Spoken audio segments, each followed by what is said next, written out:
In April 2024, the EEF released their updated guidance report, A School's Guide to Implementation.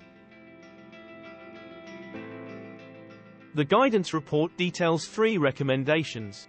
These are: adopt the behaviors that drive effective implementation, attend to the contextual factors that influence implementation, and to use a structured but flexible implementation process. These recommendations work together to help schools to manage change well. In this video we will focus on recommendation 1, adopt the behaviors that drive effective implementation. Implementation is fundamentally a collaborative and social process, driven by how people think, behave, and interact. The 3 key behaviors are engage, unite, and reflect. While these might seem like common sense, they can be difficult to get right. So the guidance report is designed to help teachers and leaders to be more intentional in the way we engage our team, the way we unite people, and the ways we can adopt a reflective outlook. If we want our staff to feel engaged, they need to feel like they can shape what happens, and that they are involved in the implementation process. Can you give an example of how you've engaged your staff in an implementation process? When I think of the more successful implementation processes I've been part of, they have been the ones where we have given staff meaningful opportunities to tell us their perspectives and the problems that they've been trying to solve. One way we can do this is by being very intentional about our language when we seek feedback from our team. So, for example, framing feedback as important, because all school leaders have blind spots. No matter how active they are, there will be things about the school that they're not conscious of. And in order for us to develop a full picture of the reality in our schools, we need to gather everybody's perspectives. This can be challenging, because in an open forum, feedback tends to come from the more vocal or senior members of a team. And sometimes that means that not everybody gets to have their say. So we use tools such as staff surveys or collaborative answer software like Google Jamboard, so that everybody can tell us their thoughts in a way that is most likely to give an honest picture of the reality in our school. I like to frame the meetings we have in school as joint problem solving, whether that's mentoring meetings or team meetings or whole school PD. I find it helpful to frame these meetings as working together to identify what is working well, identify the challenges preventing us from achieving our goals, and to solve problems collaboratively.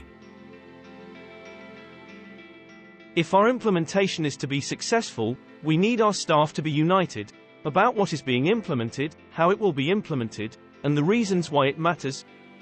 Can you talk through what this might look like in practice? I think it's important that we take the time to co-construct our values and to keep communicating them. If we're introducing change to our schools, we should take the time to explain how it relates to our values and how it links to our common goals. Whenever I'm designing training for staff, the 3 headings I use are the 3 of this report. What are we going to try and change? How will it look in practice? And why is it really important? These might be in a different order, or they might weave together.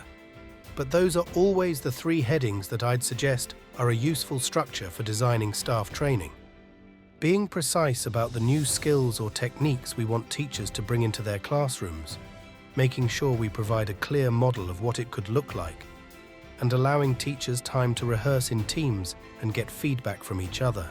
Finally, I think it's really important to be intentional about the language we use around monitoring. Monitoring is key to making sure we keep getting better, but we should be precise about what we're looking for and frame monitoring as evaluating the technique we're working on and how it's going, for example, rather than evaluating the teacher and being aware that any one time we observe teaching is inadequate on its own and can only really be understood in conjunction with a range of other monitoring activities which, when considered together, should build a more reliable understanding of what is going on. Anyone working in schools will know that it's important to be reflective. But, in the busyness of school life, it can be challenging to carve out the time for a structured reflection process that enables teachers and leaders to learn and adapt.